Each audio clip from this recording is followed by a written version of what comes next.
আপনারা হয়তো অনেকে জানেন আজকের হচ্ছে আন্তর্জাতিক ভাষা দিবস, আন্তর্জাতিক মাতৃভাষা দিবস।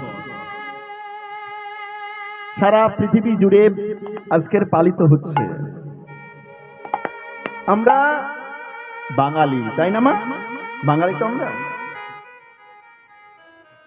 আমরা বাঙালি হিসেবে বাংলা ভাষাকে অনেকে শ্রদ্ধা করতে ভুলে গেছি। এই বাংলা ভাষাকে আমরা ভালোবাসতে ভুলে গেছি।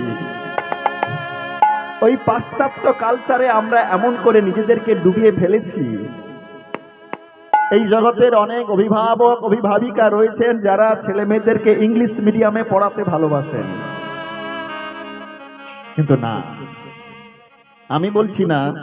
বিদ্যাসাগর, দয়ার সাগর, করুণার সাগর, যিনি আমাদের এই মেদিনীপুরে বীরসিংহ গ্রামে জন্মগ্রহণ করেছিলেন, তিনি বলেছেন আমাদের শিক্ষার মাধ্যম হওয়া উচিত মাতৃভাষা।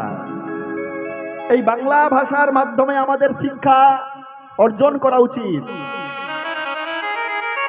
আরো শুনবেন, রবীন্দ্রনাথ ঠাকুর, যিনি হলেন বিশ্বকবি, তিনি বলেছেন এই মাতৃভাষা হলো মাতৃদুগ্ধের সমান।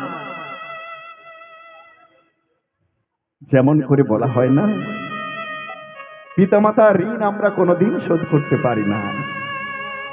যদিও পিতার ঋণ কিছুটা শোধ করা যায়, কিন্তু মায়ের ঋণ আমরা কোনোদিন শোধ করতে পারি না।